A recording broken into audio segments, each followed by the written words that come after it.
Family. No. Ah.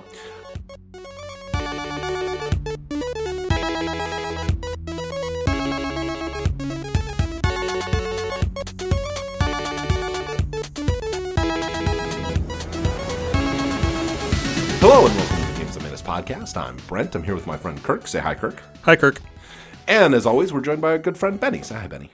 You know what? I'm pretty tired of your shit, Brent, and I'm going to need you to knock it off, or I'm going to jump on your head, pick you up, and throw you at your fucking friends. Oh, Jesus. Good plug. I dig that. Okay. All right. Fair enough. I'm scared now, but hello, everyone. He'll be safe, probably. Yeah. I would like to see If anybody could see this happen, it would mean the world was ending. If anyone can pick me up and throw me, they are essentially just the predator. If I can jump high enough to land on you, and lift you from above you, physics has broken. Benny is going to add me to his skull collection. That's how this is going to end.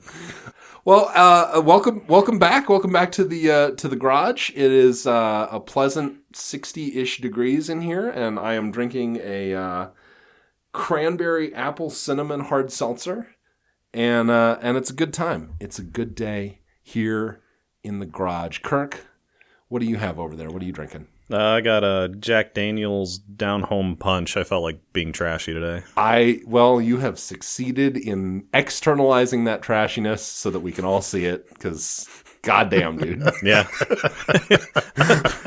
God, is Kirk's life spiraling out of control?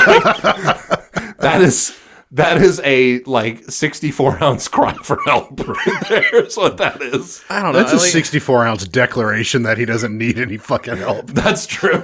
That's true. I went to the liquor store and I'm like, I've had this discussion on the podcast before. I'm like, well, if we're going to be drinking at 10, 11 in the morning, right. I want something kind of like, almost breakfasty or whatever. Yeah. And they were in the middle of just stocking the fuck out of the store because at the time of recording, they didn't expect people to be needing alcohol at 10 o'clock in the morning. Oh, but at the time of recording, the Super Bowl is literally tomorrow. Fuck. So yes.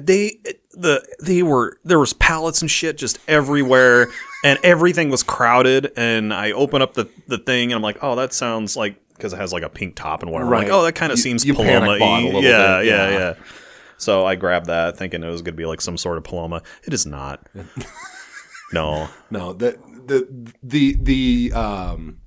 The Venn diagram of people who like Jack Daniels and people who know what a Paloma is two separate circles. Yeah, for sure. Benny, what do you got over there? I am drinking a bucket of the stuff that turns people into zombies in that one movie. No, it's just Kona. Benny's on fucking fire tonight. It's just Kona. Awesome. It's just Kona Big Wave. It's delicious. I don't think I'll turn into a zombie, but I've grown tired of this. I'm drinking the serum from Resident Evil. The G virus. The G virus. Good. This is excellent. As normal, we're slightly toasted, and we're talking about a video game, which is the thing that we do. I need to tighten up this middle part between the intro and when we actually talk about the thing. This part of the episode is always bad. And dear listener, I know you know. And believe me, I know too. Because we're punishing you with it right now. I don't know. From some of the people I talk to, they like it when we talk about random shit. That's like one of their banter? favorite. Yeah, they really enjoy it. Can I talk about a game then? Is that okay? Can I talk about a game before we talk about the actual subject? I know normally we do what we're drinking and games that we're playing recently separate, but I have one that I'm excited about. We can do both. There's nothing stopping us. There's no rules. Yeah. This is $5. $5? Okay. It seems fair. Well, shit, I could have gone higher. God. This is my microphone, and I'll to say whatever I want into it. God damn it. No, so I picked up, I was telling the guys, I picked up Nier Automata. It's on sale on Steam. Should still probably be on sale on Steam. It's so good. When this episode comes out. And it is so good. It's so good. If you like Breath of the Wild, if you like shmups and if you like panty shots, you will love Nier Automata. Are those really the three? Those are the fucking traits of this game. Yep, it's Breath of the Wild with shmups and panty shots. I ask like I haven't played it. I'd love Nier Automata. I'm not sure that was my takeaway. More like eye covering panties. Like yeah. We're gonna wear them on our faces. Well, no, every time she runs, you see her panties, and I'm like, I guess it is a Japanese game. Yeah, and Yoko Taro has been pretty vocal about just like, yeah, I like butts. When there's games that I make, I'm going to have butts in them. I hope you all are okay with that. He's the Tina Belcher of Japanese people. Yeah. Also, I don't know if you guys know this, but so we've been watching Bob's Burgers lately. So that's true. But in the little like village area, the Resistance, the lady with the weird mask, that's Yoko Taro's mask. Yoko Taro, the designer of the game, wears that to like public events. So she is a stand-in for Yoko Taro. But it's a fantastic game, though. It's so much fun. It's beautiful. It's like the story is touching. The music is incredible. Yep. I love it's like Sigaros meets the Breath of the Wild soundtrack. Like it's got that weird like sort of like vaguely Nordic language, and it's really cool. Yeah, that's a band I haven't thought of in a long time. Have you played it, Kirk? Have you played Nier Automata? Nope. It's on my wish list. I had a bunch of friends that would bitch up and down about me not playing it, but it's like, give me a bigger discount and we'll talk. That's fair. I'm gonna get it. That's what's happening. It's like the gameplay is so smooth. It's so fun. It's like it's so satisfying. Yeah. I'm trying to think of another analogy for it. Honestly, like throw a little bit of Elden Ring in there. Yes. To me, and that definitely. too. So I'm definitely aware of the game for what it's worth. To me, it looks like Vanquish with panties. I don't know. Why do you not already own it? Or Brent probably doesn't know Vanquish. Yeah, I was gonna say I'm not familiar with Vanquish. I'm sorry. Oh, that's all right. But yeah, no, it's really really good. But so I want to go back to the panties for a second because Hey, we're close enough to Valentine's Day. It works. Yeah. Okay, I'm playing this game and I'm like, I'm really liking this game, and it's got a female protagonist, and my daughters both really like that style of game, and I'm like, they might enjoy this. Is there a mod where I can like put bike shorts on Tubi or something, like just so that like, because every time she runs, she shows you her ass, and I'm like, I'm not quite comfortable with this just for myself. Again, you guys know about porn, right? It's a little bit gratuitous. It is. I just want to cover her tiny pixelated boobies up a little bit more, which I'm not a prude. Again, like I appreciate the female form, but I'm like, I also don't want my 8-year-old. I think you're on a list now, Bren. Yeah. Well, that is it's a difference in culture too. Like in America, we show like boobs, like girls wearing tube tops or whatever, bikinis, like it's no big deal. In Japan, that's like a big no-no. Right. You can't show any part of the cleavage, but you can show as much butt and leg as you want. Yes. And so I go on the mods section on Steam. You poor I'm dumb soul. So dumb. Yeah. I am the dumbest human. Because, okay, first off, you walked into traffic, Brent. Who thinks, hey, there's an attractive woman in this game. I bet someone's made a mod to make her wear more clothing. No, that doesn't exist. It's got to be out there, though, right? There's a billion nude mods, though. There are so many. There's a guide. If you click on the community page for Nier Automata and go to guides, there's a guide for how to create your own nude mod for Tubi. I want one where she's wearing like a tasteful like sports sweatshirt. Showing off her favorite team. Or like a fluffy onesie. Yeah.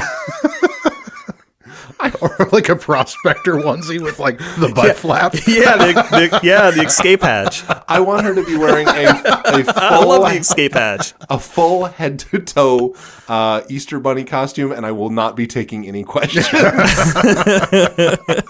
it's got to be like Ralphie in Christmas Story. Yeah, exactly. It has to be. Like that really obnoxious Actually, pink. can we just turn Tubi into Ralphie? Yeah, it would be awesome. Daddy's gonna kill Tubi.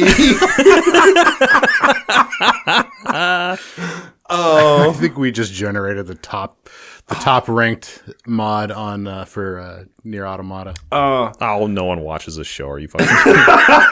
Well, it'll be just like one person will share it, and then it'll get away from us, and no one will credit us, but it'll become top. Crocage, you have our full our full permission to cut that out and like use it commercially however you would like. If you become famous for your bunny 2B mod, we don't require any income from it. Fuck says you. Yeah, like, at the very least, give us a shout out. Yeah, give Kirk some money. He's hurting, but the rest of us are okay. Okay, yeah. So that's Nier Automata. Do either of you guys have any games you want to talk about? Sure, I can. Buddy of mine bought me Into the Breach some time ago, some months ago. I love that game. He kept. We were at the bar and we were doing some drinking, and he was like, "Have you finally played Into the Breach yet?" Because he said, "Kirk, that is totally your game." Yes, but I don't know what it was. I have this whole brain thing. I don't know, and I just never got around to playing it, even though he got a bought it Parasite for me. too. Yeah, just like RFK Jr. Yeah, for sure. And he finally convinced me. He's like, just go home and just go home, Kirk. Yeah, and just play it. He said, just play. He's like, just do one little playthrough. Yeah. That's it. That's all I'm asking. Just 10 minutes of your time. Just take 10, 15 minutes, try to play it. Yeah, it's a really, really good game. Yeah. I have some gripes, but not a lot. I think the difficulty curve is a little extreme. Yeah. And I don't enjoy it. Well, for all of our fan, it's a turn-based strategy game where you have mechs and you got to protect these buildings against kaijus. Come on, let's be real. Yeah, it's kaijus. Yeah. The different mechs have different abilities, can move, a certain amount of squares or have different attacks that do so much damage. And then at the same time, you can't accidentally damage the nearby buildings. Whole thing, a lot of fun. Totally my game. But the difficulty curve is kind of annoying, and I don't like how... Like each playthrough, because the whole premise is... It's kind of a roguelike, too. Yeah. So you each time you play, you're starting from scratch. Yes. Each time. Yeah. And that's part of it, where even if you succeed or fail, you kind of go to another timeline and you try to help out the planet all over again. Yeah. So you just need to dedicate 20 minutes of your time each kind of playthrough. If anyone has played Dead Cells, it's very Dead Cells-y as far as that gameplay loop, where it doesn't matter if you succeed or fail, you're going to go right back to the beginning anyways and do it all over again. Yep. Still very, very fun. But the difficulty curve is kind of annoying. And I'm also annoyed that I can never get to a point where I can fully upgrade all of my mechs, which is also annoying. Yeah. Because I like getting to that badass kind of... You like 100%ing things. Yes, exactly. Yeah. And I never can. I do have a healthy balance, but the game... also doesn't tell you, like, it encourages you to unlock more squads, right, and then customize your loadout. I kept trying to beat like hard difficulty with the default fucking mechs. Oh yeah, no. Yeah, exactly. I got really mad about that. Yeah. But the game doesn't outright tell you, like, hey, unlock different squads and then unlock custom squad to better take on these higher difficulties. Right. That was my biggest complaint, but that's a very, very small complaint for a very, very good game. It is super fun. That's one of my favorites that I've played recently. Our buddy JJ got it for me. And it's great. If you have 30 minutes and like, it's kind of like Balatro. If you have just like 30 minutes and it's not another roguelike. Yeah, and you don't, and it's a game you can just stop and go do something else. Yep. It's not time sensitive. Your turn you can take as long as you want. Yep. Just like in Balatro, you don't have to even pause. Just walk away. Yep. So it's a very non-committal thing, which I enjoy too about any turn-based strategy game. Play the first. There's a translation of it. Play the first front mission, the Super Nintendo front mission. If you like Into the Breach, because I went straight from one to the other. I had been playing front mission, and then Kirk JJ sent me Into the Breach, and I was like, oh fuck yeah! Like they're nice complementary games. Front mission is a square tactics RPG, so it's got more story to it, but it's that core gameplay loop within each scenario is the same. It's a tactics game with mechs, and it's really fun. Yeah, if you like games like XCOM but want a little more difficulty, Into the Breach. Yep, absolutely. Benny, what about you? Do you have anything you want to plug? I've been playing the games that we've selected for the podcast lately. Pretty much only those, but honestly, having weird. Right. But honestly, life's been really busy for me lately. Yeah. But having a lot of fun just playing the ones that we selected. Not like I don't always have fun, but like just like these were two really good ones. Yeah, I had a really good time with those. So it was only that. Okay. Just that. All right, Kirk, would you like to introduce our game for today? Sure, as Benny already violently alluded earlier, we are talking about 1988's hit Super Mario Bros. 2. And we're not talking about Super Mario Bros. 2, the Japan release, because over here in the evil ROM hack of Super Mario Bros. Yeah. Over here in the U.S., we call it Super Mario Bros. The Lost Levels. No, we're talking about the American version, the what is it? Doki Doki. Yeah, Yumikomo Doki Doki Panic. Super Mario Bros. 2. Yumi Kojo Doki Doki Literature Club Panic. Yeah, so I don't. Sayuri's being really weird. He's jumping all over the place. I really, before we get into the game, I hate the Doki Doki terminology, or what is it? What's Benny? You're the English major guy. What's like that called? Where you? It's like an onomatopoeia. Onomatopoeia, yeah. Like how we say, what does a dog sound like? Bark. Yeah, bark being the onomatopoeia. Doki Doki, for the people who don't know, because it's used in, like, if you've ever played Doki Doki Literature Club, another thing that has Doki Doki in it. Yeah. It's supposed to represent the sound of a heartbeat. Yep. But I'm like, whose heart sounds like that? Well, and if you ever listen to like a Japanese dub of something, like it's always like Doki Doki, Doki Doki, kind of like that, Yeah. But I mean, I'm a 6'1", 6'2" big American man, so when I describe my heart, it's thump thump, not Doki Doki. I guess I need to be a 5'0" fucking coin operated Japanese heart for me to understand. I don't know. Okay, but here's the thing. Is that how I buy your love? Oh, I do like the idea of a coin-operated heart now that I think about it. That's kind of dope. Both thump thump and lub dub would be impossible in Japanese because it has to end in a vowel. Oh, yeah, that's right.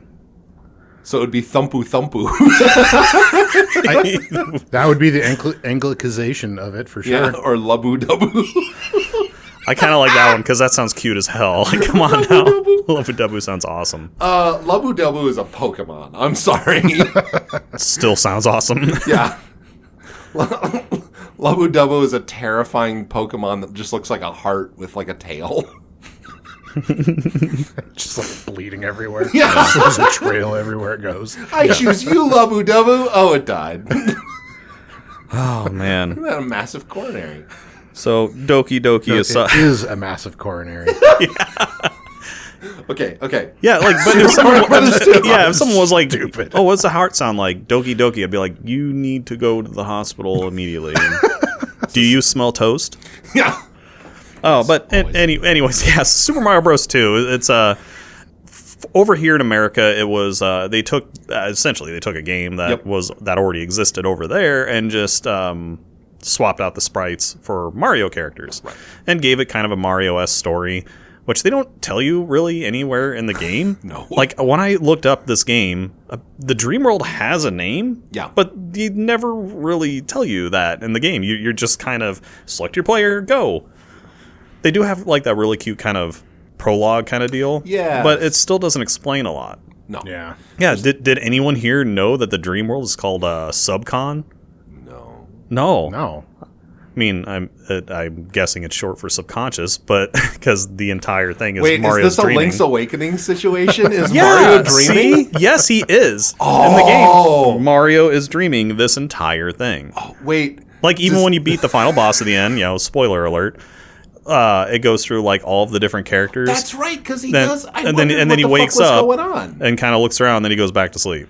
I wondered what the fuck was up with that. Yeah, because there's the scene at the end where you see Mario in his PJs with like a little like stocking cap. It's cute as hell, but I was confused.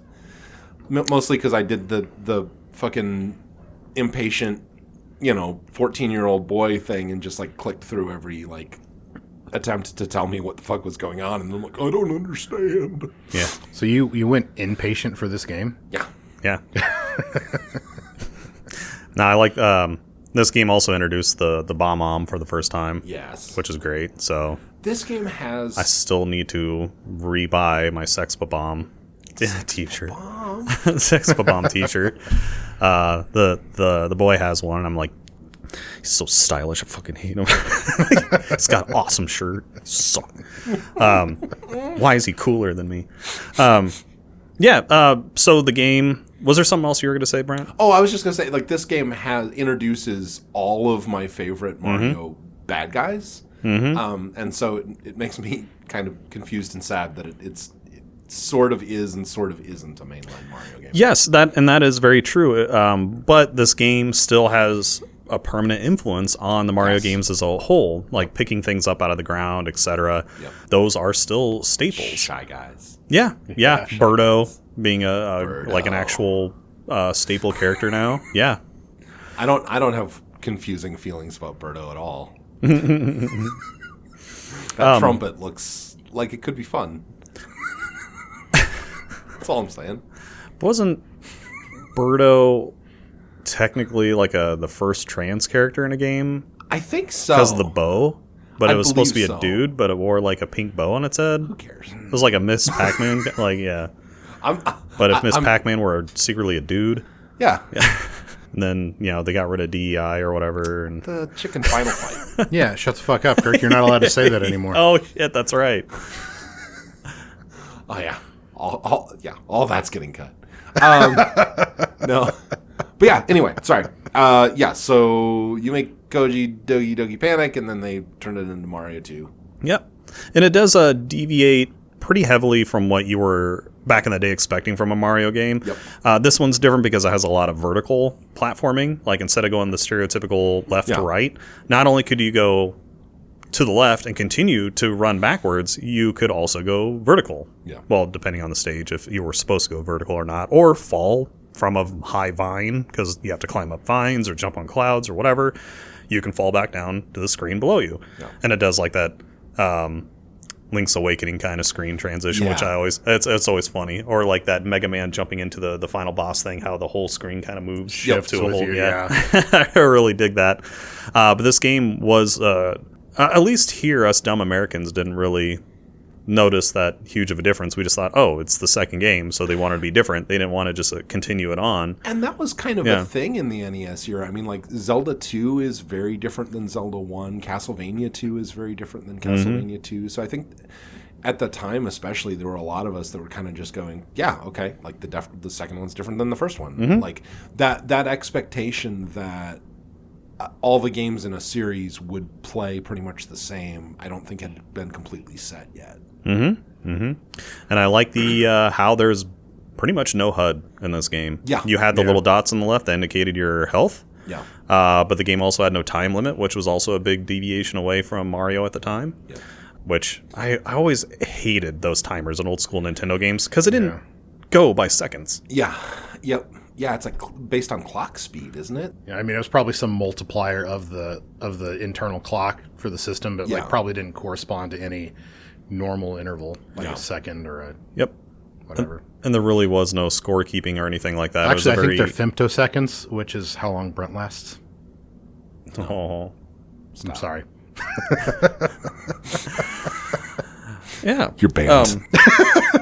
Aw, bye guys. Sorry.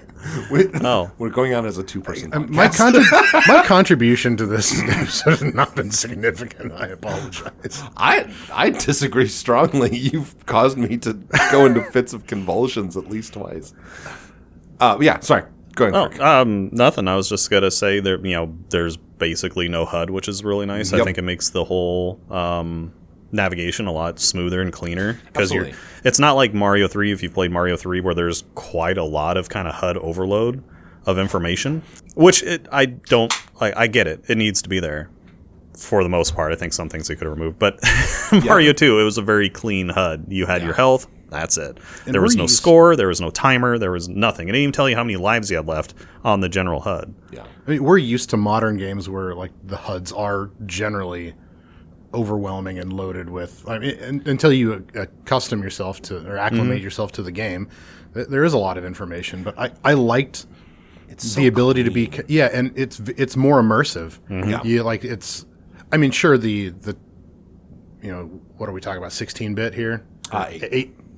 So I mean, it's primitive, but it's also pretty. Yeah. And it's colorful and charming. So and especially like you get to spend more time in that world. Yeah. Especially like the jump between Mario 1 and Mario 2 is so massive. And honestly, the jump between Mario 2 and any other 2D Mario platformer feels less than the jump between 1 and 2. Because like if you go back and play Mario 1, like he's like 8 pixels by 8 pixels. He's brown and red. The controls are very slippery.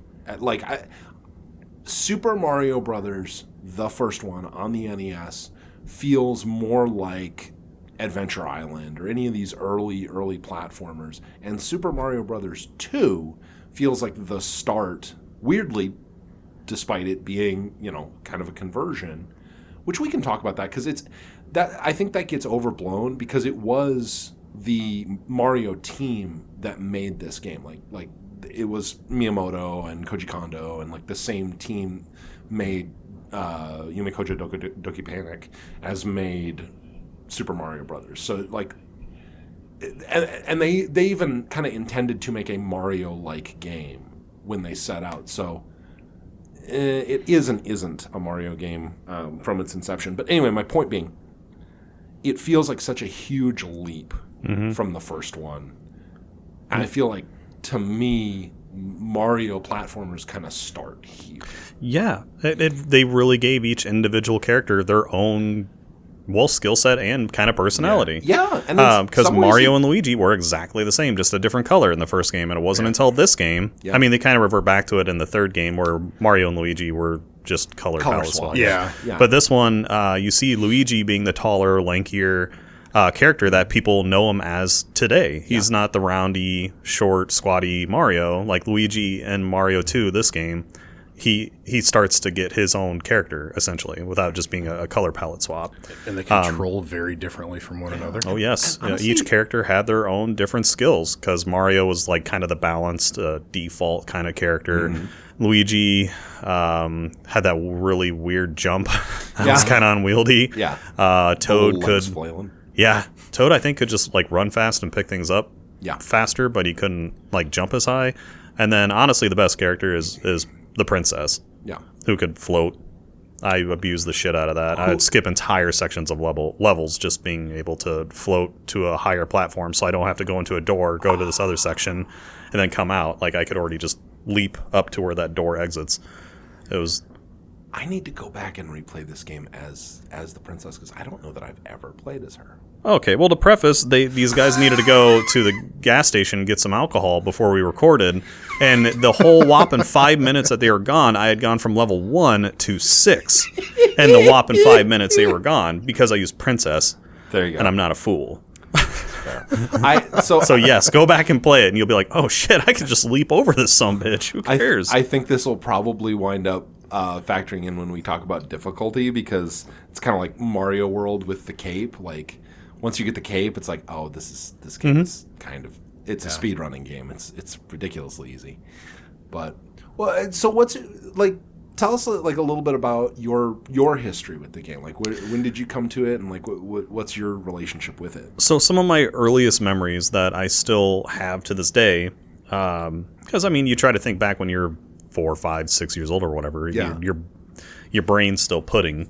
You got that smooth brain shit going on or whatever. Some of us have not progressed past that point. Yeah. One of my earliest memories, besides coming down the stairs of the farmhouse and then seeing my siblings playing specifically some level of, or it was like level 4, the giant world in Mario 3. Oh, yeah. There's a level where you're swimming around. I remember that. And then I remember the ice world in Mario 2. Yeah. And my siblings trying to figure out the section where you have to like duck and jump to avoid all the birds flying at you. God. And then my memory being, why are they so bad at this?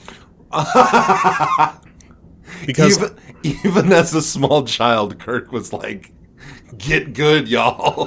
For real.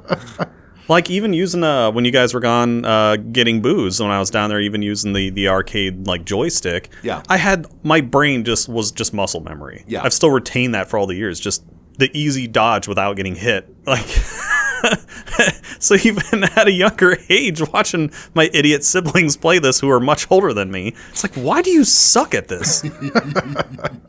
Like, this is not hard. You literally see the birds coming. Like, can't your brain process, I should duck at this time? And then you see one coming low, I should jump? Like, how does that... I just remember, like, being a kid and just being frustrated and just sitting there in the back because they were playing, so I wasn't allowed to play, and just kind of critiquing how bad they were. And this is why Kirk's not allowed to watch my Let's Plays anymore. Yeah. Oh, yeah. But it was... and then I remember when they got done playing because they died and it was game over, and of course I don't remember, but I'm pretty sure I was probably like, it's my turn to play. So here's the funniest part, because memories are weird and it gets kind of jumpy at this point. But I remember getting like to the last world, and then they demanded that it was they wanted to play because they had never got that far. Right. But I was doing it easily. Right. I'm not trying to be egotistical or whatever. It's just when you live in the middle of nowhere and you're young, you can't even like go ride your bike down the road. Like you have to find things to entertain yourself. Yeah. Nintendo games and etc. were what I did to entertain myself in the middle of nowhere. They at least could go and hang out with friends or go ride bikes or whatever. I couldn't. I was too young. So I was always the one that would get to like the last level. But then it's like, you don't know what you're doing. Give me the controller. I want to play the last level. You're just a kid, despite the fact that we're also kids. Yeah, even though we never got to this point, you did. So we're going to take credit for it, that kind of thing. And then they would die immediately. And I'm like, Mom! It's not fair. Yeah. If you go talk to Mom, I'm gonna hit you. It's like, oh. So this game is like really ingrained in my head as well, and it's weird. So we had a Super Nintendo first. That was the first console we had in the house, and I was probably like 7 or 8 when my dad bought it. And then I had saved up some money, and there was a Super Nintendo game that I want. I forget which one it was, but my dad's like, don't buy that. Like, it's like $60. He's like, you could probably get an NES and a stack of games for that. And we looked through the newspaper, which for our younger listeners, what we used to do is we used to cut down trees and we would take thin sheets of them and we would print like sort of a section of the internet on that. And then people would drive around and throw them out cars at your house, and you would take it out and you would unfold it, and it would have the daily quotient of information you were allowed to have by law. And in the back of that, we were in Blade Runner. Which was fine because I got to hang out with Rutger Hauer. This is a dystopia. Yeah. And it hasn't changed. Nothing has changed. But so there was a guy who was like literally down the street who was advertising he was going to sell an NES for $50. And so I think actually he had it listed for $100. And my dad and I walked down and talked to the guy, and my dad's like, well, my son has $60 cash right here, and it's like, couldn't you just do that? And the guy's like, no. And my dad's like, okay, fine. And like he like grabs my hand and we start walking away. And I'm like walking down the street. I'm like, Dad, I could save up extra. He's like, no, just hang on. Just wait a second. And then the guy comes out and he's like, all right, I guess I could do 60. And so the only RF hookup that we had that was open in the house was in my parents' room. So I hooked up the NES in my parents' room, and that's where I played. And I'd sit on the floor in front of their bed and play the NES. And I have all these great memories of playing the Mario games with my dad. And he would come home from work, and we would sit on his bed and play Mario. And it's so funny because I have all these great memories. And I'm like, I remember like beating Mario 1 and beating Mario 3 with my dad. And I'm like, and I remember playing Mario 2.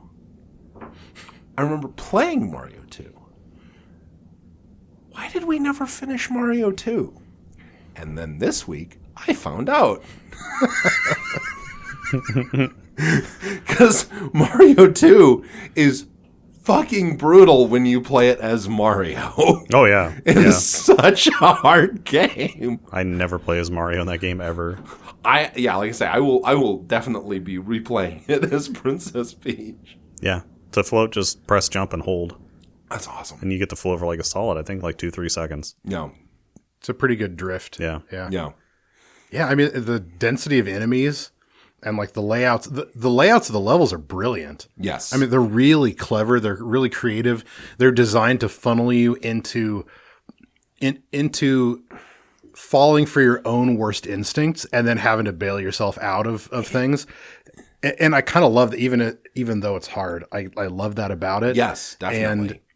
And it's pretty, and the enemies are just like, and the enemies are staged to continue like encouraging you to make bad decisions. It's almost like a microcosm of like learning lessons, but it's great. It's so different because the other like mainline Mario games from the first two consoles, right? Like Mario World and 3 and 1 are very much about speed, right? Like you will do better if you are just holding the run button the whole time and feathering the jump button, and the faster you go, the better you'll do. It's more of a rhythm timing game. And then knowing this is more like Castlevania almost. Like this is more like, and knowing when to utilize the super jump or charge up for a super jump. yes. And a lot of people don't realize you can super jump and then run while you still have the super jump active and then jump. I didn't know that. I didn't know that either. Hey! Oh, thank Christ! God it's not damn just it. me.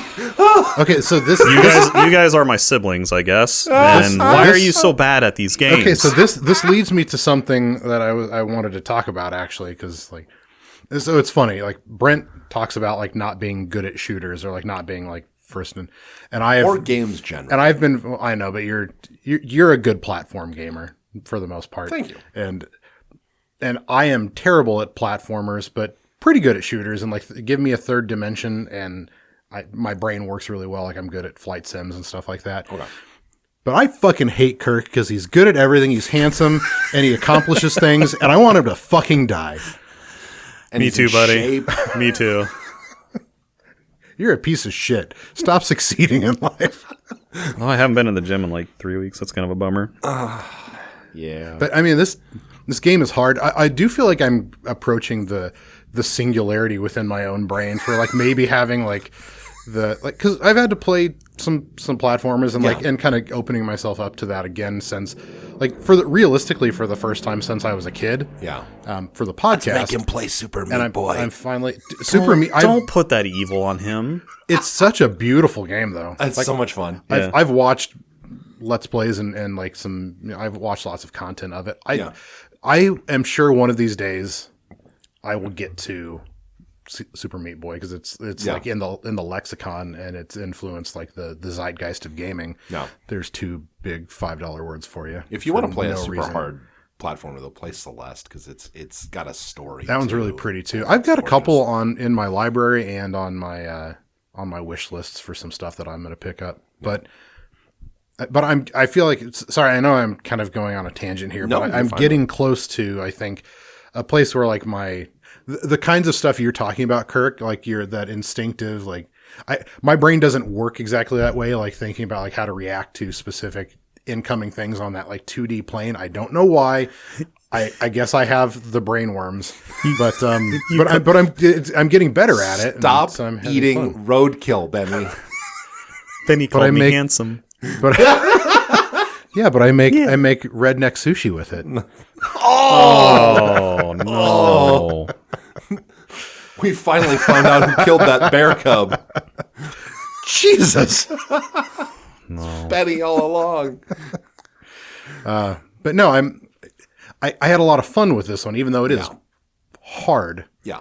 But now I feel silly for not knowing I could charge the super jump and run. I mean, It doesn't last like forever, and then you have to like, well, when you jump, you need to remember like it's going to be a much higher jump, and you need to compensate for that, especially if you're using someone like Peach, or I guess just Princess. She's not Peach yet in this game. Yeah. And then, your glide is going to be impacted by that. Like, you're going to be much higher, and you could accidentally fly into a bird or something. Or a birdo. Or, yeah, birdo. And, it can fuck up your whole steez from there. Like, and I like the design. Because there are points in the game, every enemy placement is very deliberate, too. Yeah. Yes. So I swear a lot of them fuckers were placing those enemies knowing like your glide is going to fail and you're going to come back to the ground and land right in front of this fucking enemy. Oh, absolutely. So you have to like micromanage your own movements where you deliberately let go of your float if you're Peach or whoever like a second early. Same thing with Luigi or any of these other characters. Because they all have their own mechanic of how they are up in the air, their air effectiveness, essentially. And there's a little bit of momentum that your characters maintain. So, like, they know that the length of your jump, if you're not controlling it, you can may put you at the end of a ledge and carry you into a chasm or something like that to die. So, like, you have to be very deliberate about your movement. Or if you're sprinting and you jump, like I was saying, you could land on the ground right in front of an enemy and you can't stop yourself in time. And it could be a bad day. But most Mario games, even at this point, were still meant to kind of... Like, they want you to sprint. They really do. Yeah. A lot of those are designed to... You're supposed to just kind of run through stuff full tilt. I mean, yeah, you have different advantages you can use if you want to stop. Like, Luigi can do that weird kind of goofy high jump. And yeah. and Peach can float. And the other two characters are irrelevant. And... I mean, they really are, though. I can't even remember the last time I ever even attempted to use Mario or Toad because they're kind of so super situational. And their utility is minimal at best. Doesn't Toad get an extra health chunk? Isn't that his? I don't think so. I'm pretty sure he can just run really fast, and he can also pick things up very quickly. Okay, that makes sense. He also can come in like a wrecking ball. Can everybody pick up like 3 like health? You can get 4 or whatever. Or even more. Okay. Yeah. And I like that too because like that's so you can kind of like cash your hedge your bets on things in the future. Yeah, because it's nice to have like your essentially HP go up in a Mario game. I never could cash more than about 3. That was the max that I could get, but that's a skill issue. Well, that and a lot of times if you're just running through it like I usually do, I don't even bother with the getting the potions and creating the door and then going into the slip space and then getting the mushroom or whatever. I'd only really get those doors if I knew there was a warp nearby. That was one of my like... Brent's like, you can warp in this game? Like, no. Yes, Brent, you can warp in this game. No. That I knew. But the potions was one of the things that I did remember from playing it as a kid. Because I haven't played this. This was the first time I had picked up and played this game since I was probably 10. So there's a good almost 30 years there. And I pulled that potion out of the ground in the first level. And I was like, nah, fuck that, because I can never find the mushroom, so fuck it. And then I just kept going. I was like, no, I know how this goes. This shit's a trick. This just wastes your time. Can we talk about the music in this a little bit? Because it is some of the most fun. Like, so this, I mentioned earlier that this was, I want to say it's Team 2. Hey everybody, Future Brent here with a slight correction. I mentioned that I thought this was Development Team 2. This was actually Development Team 4 was the name of the group within Nintendo that developed this game, as well as most of the early Mario and Zelda games. So this would be the internal development team that included Shigeru Miyamoto, as well as Takashi Tezuka, Koji Kondo, Eiji Onuma, Yoshiaki Koizumi. A lot of the main figures within Nintendo worked on R&D 4, and so it's always, when you go back and look through the history of especially NES era games, if you find R&D 4 games that you haven't played, it's interesting to see what else they were working on other than the mainline Mario and Zelda games at the time. So back in the day, Nintendo had their development staff broken up into these 2 or 3 teams, and all the early Metroid games were developed by one team. All the early Mario and Zelda games were developed by another, and then like the Game Boy games were developed by a third. And so this is the same team that did the original Legend of Zelda, the other Mario game, the other original NES Mario games, and that includes Koji Kondo. and who's the composer for all those, which I'm sorry, like the fact that the guy did the music for the first 3 Marios and Mario World and the first 2 or 3 Zeldas basically makes him equivalent to John Williams in my book. Like this is like one of the great modern composers. And the music in Super Mario Brothers 2 is always burned into my head because it's so fucking perky. And even when I want to spike my controller into the floor, I can't not have a little bit of a smile on my face just because that music is so like goofy and happy. Mm-hmm. And then even like I was showing you guys beforehand after you got back from getting the booze, I really enjoy, because Battletoads kind of does a similar thing, but it's like its own specific tune for the start menu, but it's very catchy. What Mario 2 does is it takes the bass track for whatever overworld you're in. Yep. So it makes it like flawless, where you can press start at any time and it'll continue the same song that's going on right now, but it'll be just the bass track. Like strips off the higher. Yeah, and it makes it just cute as hell.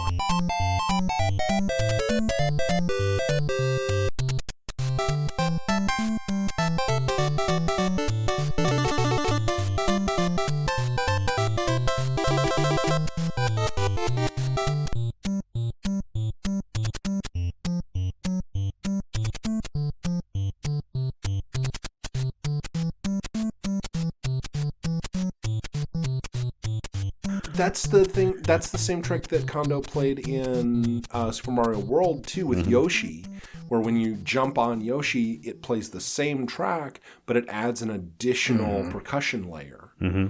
And it's like it just. And they're very like they're peppy and they're driving, but they're not like overly assertive. They're perfectly present.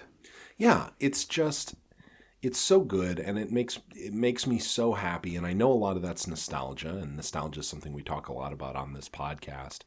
I think there's an art form to making good music in this kind of like, I don't remember if this is like MIDI format or it's like some sort of it's a synth thing, but like there's a talent to making music at that level. Sure.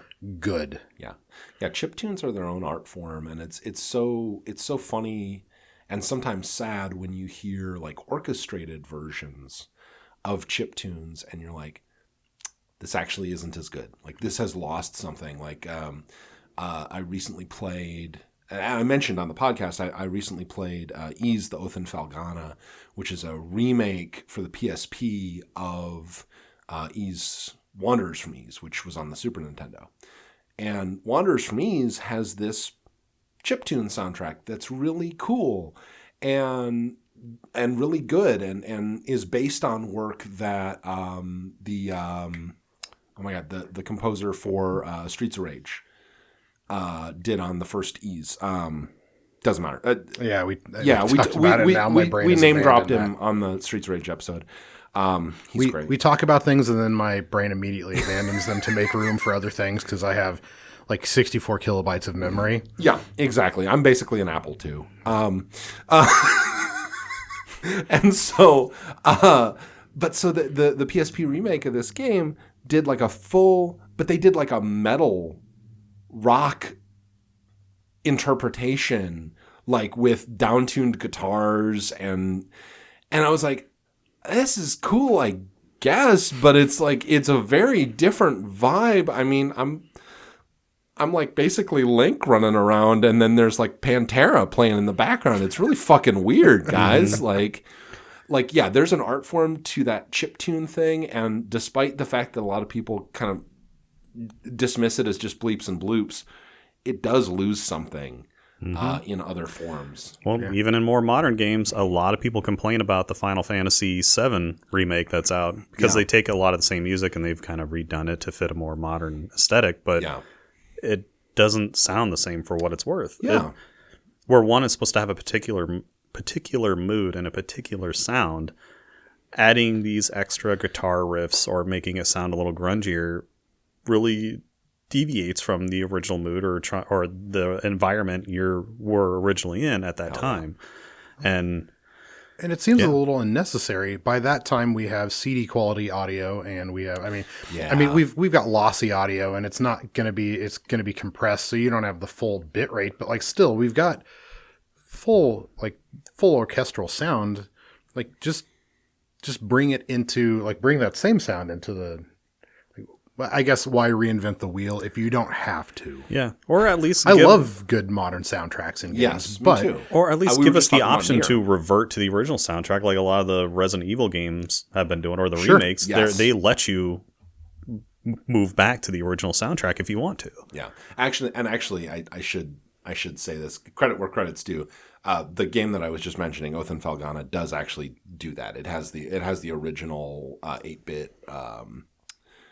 NEC PC-88 Japanese audio, or the new orchestrated version. It does not have the Super Nintendo version, which was what I wanted. Brent gets me so fucking hot when he starts talking nerd like that. Yeah. Starts talking about sound chips I've never heard of in my life. No, that was a computer platform. Oh, NEC okay. PC-88. Oh God, say it again. NEC PC-88. No, you got to say it fast like an actual nerd, or else NEC I'm just PC-88. fucking soaking wet, dude. We have to get him a new chair. Yeah. This one. Oh yeah, it's What, he soaked his basement so bad he drilled through the chair? yeah. Soaked his basement so bad. Yeah. He drilled through the chair. Basement flooded, dude. That is the tagline for this episode. Mark my fucking words. Okay. Super Mario I'm real Brothers sorry, everyone. 2. I guess I should at least give a blurb about the actual plot. Yes, please. It's an NES game, so the plot is going to be very basic, and it doesn't really need a whole huge multi-paragraph kind of deal. It's your Mario is asleep, he's dreaming, and he dreams about this world, and you have to save these little fairy creatures or whatever from the world getting destroyed or overtaken by all these monsters.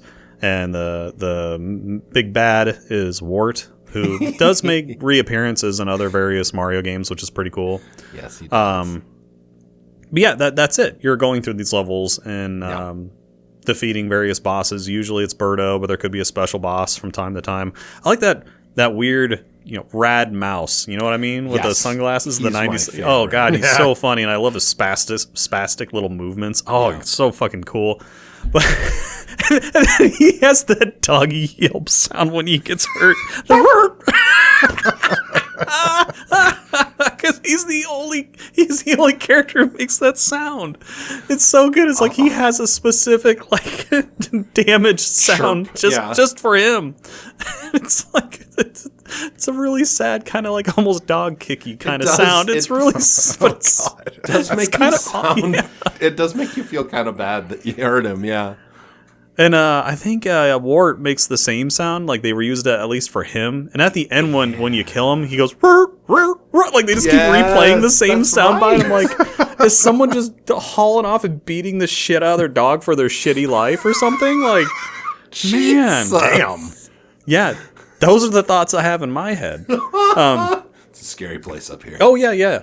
But then after you defeat Wart, all the little the fairy creatures pop the top off of these tubes and let all of their other friends Robotnik away, as we call it. Yeah. And then they do a really cute kind of song and dance, and I love how they imply Wart's still at least conscious, and they mosh pit him to the other side of the screen during the celebration at the end. It's really fucking dark. Yeah, actually. and then he gets thrown off to the side of the screen, and then you see a bunch of stars and shit, they're kicking the shit out of him, and then an explosion, and then everyone starts cheering, the satanic forest critters from South Park, just taking this guy off screen to tear him to pieces. Oh yeah. But very simple plot. It's you're in this dream world. You need to help the critters. And then you need to beat Dr. Robotnik or whatever. I'll have to find it and put a link to it in the show description. But there is a ROM hack for Super Mario World that's a straight boss rush. It's all it is just you beat a boss and then it goes on to the next one. And it includes all the bosses from all the 8 and 16-bit Super Mario games. So it includes all the Mario 2 bosses with their Super Mario All-Stars sprites, all the Mario 1, 3, and Yoshi's Island and World, as well as a bunch of bosses from like Mega Man and a bunch of other games. And however you beat them in the game that they're from is how you beat them in this ROM hack of Super Mario World. It's really, really fun. And it was neat to see some of the SMB2 bosses again, even in just like a weird ROM hack, because some of them are kind of gone. Like, yeah, I mean, when do you see the mouse ever again? The rad mouse. The rad mouse. But yeah, the one where you're just bombing the shit out of? Yeah. But obviously Birdo we saw again, because Birdo's in fucking Mario Kart for some reason, which is where I think of her from. Yeah? Okay. Yeah. But I was like, when I originally played Super Mario World, I thought Yoshi was a kind of Birdo, just based on how they look with the elongated nose and everything, and with the eggs. I always thought they were somehow related, but then I found out they weren't. Like, one's an actual dinosaur and the other one's like a weird They're from the same ostrich. Yeah, tree. the kind of thing. Yeah. And so weird ostrich. Weird ostrich that Brent has inappropriate feelings for reasons that we won't dive too deep into. What if I say the word cloaca? although I will say, yeah, okay. Yeah. Go on. Go on. So was anyone else? So bird fucker, do you need assistance? was anyone else a little bit terrified? So at the end of each level, you have to walk into a giant hawk mouth. Oh my god, I thought it was going to kill me every time. And then one time, it does. Yeah, one of the last levels, it does. It flies around and tries to kill you. So it pulls a Super Metroid, and it's great. like the thing that you need to progress one time tries to kill you. And it's like, god damn it. So, it is intimidating where you're like, I guess I'm walking into this thing. Yeah, when you defeat the boss, like if there's not a door, it's always a big hawk face. It's just like watching you kick the shit out of something. Yeah, and then it even the sound effect it makes when the mouth is open is kind of intimidating. It's like Editor Brent put it there. I will. Yeah. Yes. And then you step into the mouth, and then it proceeds to swallow you. It just bores you. Tell me I'm wrong. We got there. God damn it. We were talking the other day about how we didn't cover vor on the podcast. We got there. And Mario's into it. The sick fuck. I mean, come on. What? Well, apparently it's the whole cast. Ooh. Yeah, that's technically true. I could see true. Toad being into vor. Let's be real. He's a freak. I wish I could do the Toad voice. Man, make this messed up. JJ can do a pretty I could good Toad. Destroy my vocal cords once and do it. I think, but I'm not going to do that. Okay, seriously, I am going to put in the show description also. I'm giving myself so much work. But I'm going to put in the show description the YouTube video that somebody made of Toad singing Wrecking Ball by Miley Cyrus, because it's well worth watching.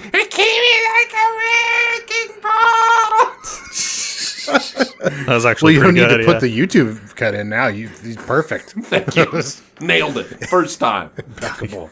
You're getting a copyright strike for that, dude. Yeah, it was like Toad drowning, but still, it was perfect, man. Toad drowning in seltzer. But I mean, what else would you describe that level exit though? Like it's 4. It's straight up 4. That hawk, yeah. Like that, and it's also like.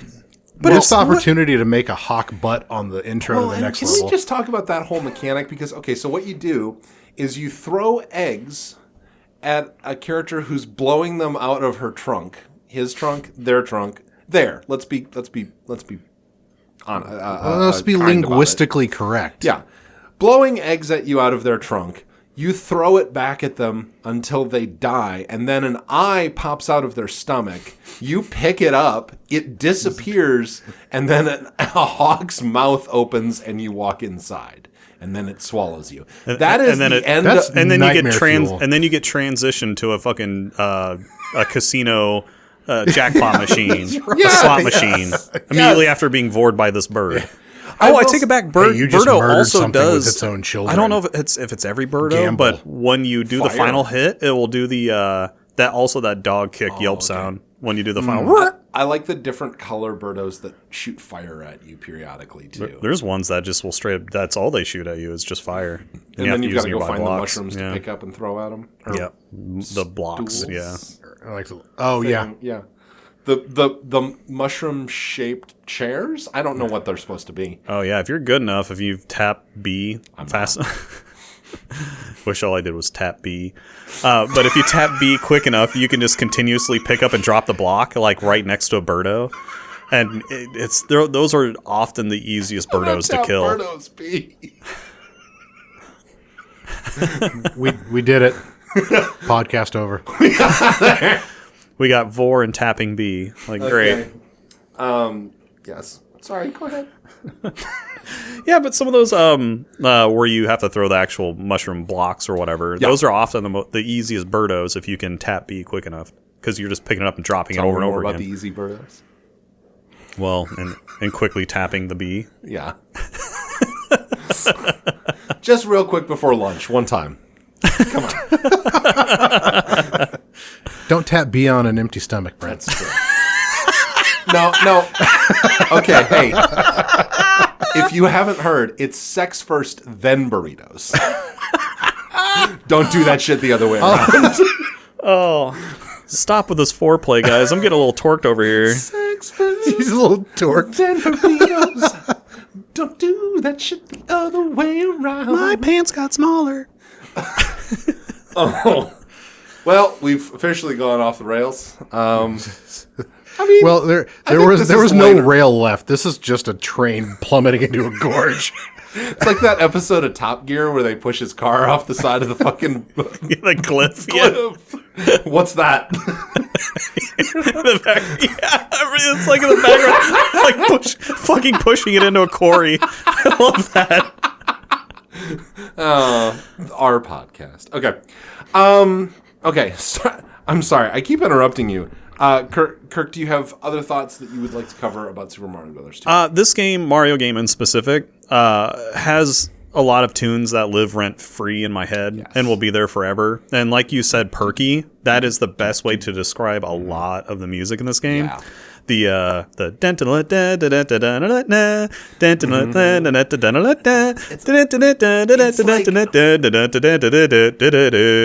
like 1920s. No, you have to make me stop. It's like 1920s like carnival music almost. Like, But even more like driving, and it's perfect Yeah. for playing this game too. Like, it Yeah. keeps you, especially without having a timer and like without having something to force you to progress. Like you kind of have like it's almost like the rower, like the rowboat drummer kind of going. Yeah. And then it definitely has a great like mood setting. Well, with the Yes. perkiness, but if you go to a boss, it does the.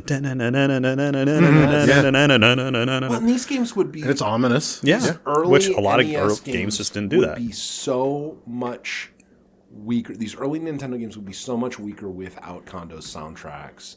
Like the original Legend of Zelda is such a basic game. I mean, it's like a half step above Atari's Adventure, but that da da da da da da da like gives you so much of that like you're saying, like mood setting, and like you know what emotionally you're supposed to be feeling, and that's huge. And they clearly, like, someone, these early composers figured out that like that's a perfect example. Like, you can do so much with those basic sound effects with a good fanfare. Yep.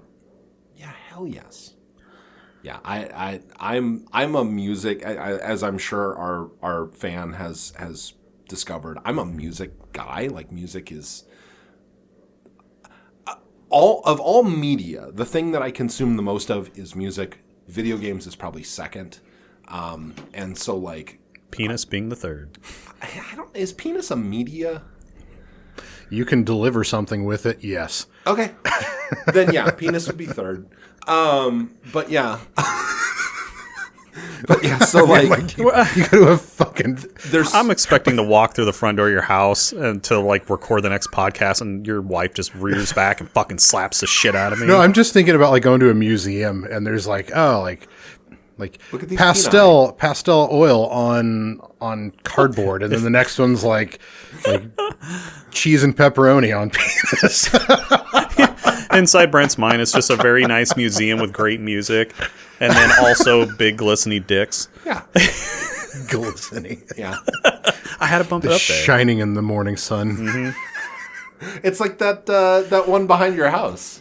I mean, in Minecraft. Oh, not in real life. fucking Sean. No, you just That's why I used the can't have nice things. You just used the shorthand for in real life, Brent. Yeah, fair. It's gonna happen one of these days. Like he's gonna bring it out of the Minecraft world, and it'll just be in my house. I'm gonna turn a corner like into the kitchen, and there's Sean with his dick out. I'm gonna put a penis in your backyard, and then him and his in wife. Minecraft. There you go. Then him and his wife high five, and then that's it. Ass to ass. The classic celebration. Man. No. Yep, hadn't thought about Requiem for a Dream for a minute there, had you? It's like losing the game, but in movie form. I mean, she still technically won. That's true. Yeah. She was the one who made out of it the best in the movie. There's going to be some bits of this episode that I mean, she didn't get her arm cut off, and she wasn't in, like, a work camp or anything weird like that. And she didn't fucking die. Yeah. She made out of there with a lot of money. And maybe she liked it. They're never really clear on that part. That's true. And she got to meet Keith David. Which is always, like, that's on my bucket list. I want to meet that dude. Keith David, yes, who we'll talk about shortly in our next episode. I mean, in 2 weeks. Totally in 2 weeks. And 2 weeks. 2 weeks. Don't look behind the curtain. Please stop looking back there. Pay no attention to the nerds behind the curtain. Oh, and now I have to watch fucking Total Recall. Yeah. 2 weeks. Okay, let's put a bow on this episode, and then I'm really excited to do. Oh, excuse me, the next one. Oh, it's Kurtwood Smith. Yeah. That's his name. But yeah, Kirk. Any other thoughts about Super Mario Bros. Yeah, thoughts about Super Mario Bros. 2. No, it really. I just enjoyed it because it really started to. I mean, Super Mario Bros. 3, as good as it was, I think was a step back as far as character development. Absolutely. Because Super Mario Bros. 2 really gave the other characters who you had seen in the first Mario game, because you see both Toad and Princess, right. Gave them their own personalities. It gave them their own skill sets and acknowledged their existence as other characters, like playable characters who are now still playable to this day. Yeah. And obviously the music. Awesome. Yes. Yeah. Definitely. Yeah. Like I prefer 3 to 2 just as a game. Gameplay. Yeah. But in terms of like, character development and like, honestly, like without this game, I wonder if we would ever have gotten to the point where Mario and Luigi did have different personalities and different looks, and you know what I mean? Like, yeah, so it's funny how that all works. If you guys are interested in the history of the creation of this game and why we got a different one than they got in Japan, there is an excellent documentary on YouTube that I'll also link. This is going to be the longest show description of all time, that the Gaming Historian did. And if you don't know who the Gaming Historian is, for fuck's sake, don't stop listening to us. Go listen to him. He's way better. Unsubscribe. Stop listening to us. But no, for real, I'll put the link in the show description. Go watch his documentary. He did like a almost feature-length documentary on the creation of this game, how it relates to Yumekoji Doki Doki Panic, how it relates to Super Mario Bros. 2 in Japan, and the very interesting history of that. Oh, and I got one other thing. I alluded to it before, but it did introduce like my 2 favorite things of Mario. One being Bomb-Omb. Yep. You know, which eventually turned into Sex Bob-Omb if you're a Scott Pilgrim fan. And then my favorite Mario character, because I think he's secretly a serial killer, and that's Shy Guy. Oh, I love Shy Guy. It was his first appearance in a Mario game, and I even have like his little a little plastic miniature of him on my computer desk, because he looks so weird and out of place. Yes. Yeah. And in different animations, and whatnot, they always kind of make him out to be the super creep, and it's like, why do you call him Shy Guy if he's straight up wearing a mask like in the movie Scream, and he's always creeping and just taking people away? That doesn't sound like a very shy person to me. He is my favorite Mario villain as well, and actually my daughter, my oldest daughter, made me a Perler Bead Shy Guy that I have downstairs with my video game collection, and he's super cute, and I love him. And she's super sweet, and I love her. Okay, Benny, any last thoughts before we close it out? Don't vor people. Please don't eat humans. Especially if you're a giant hawk face attached to a brick wall. Please. It feels like you're insulting an old woman. You giant hawk face. Okay. Yep, we're ending now. Now we're done. That's it. No, if you like what we're doing, do the... Yeah, yep. So, hey, if you like what we're up to, thank you guys again for listening. Please, if you have not done so, I don't know. I assume if you have not done so, you're listening on Spotify or on Libsyn. If you're normally a podcast-only listener, that's great. We love that. But please go to our YouTube and check out. Kirk did a video called This Month in Gaming. It's great. It's really funny. It's way more professional than this shit that I put together. So go watch that. It's great. And yeah, other than that, if you like what we're doing, please join us on Discord. We're usually on there posting stupid video game memes and talking about weird shit that's happened in gaming. And we also let you know ahead of time about what games we'll be talking about on the podcast. If that's something that you're interested in, I'd love to get some people together on the Discord to play those games with us so that we can have a discussion on Discord concurrent with the podcast release. That'd be really cool. Really, I'm just lonely, and I would love your engagement because I would like to have a parasocial relationship with you, listener.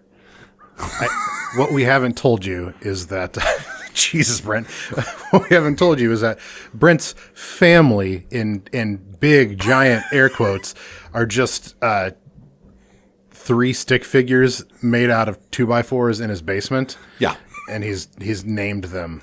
And the voices that you've heard of both my children on the podcast was just me doing that. One of them. The other one was a neighborhood child who escaped. Has since escaped. Yeah. All right. Well, thank you guys. That got dark. Yeah. Well, I think that matches the tone of the episode. Thank you guys again for listening. And as always, bye!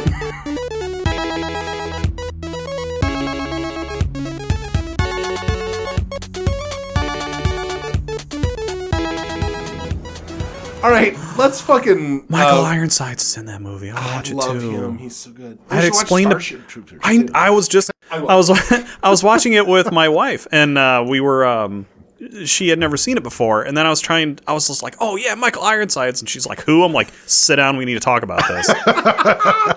Because he's in fucking...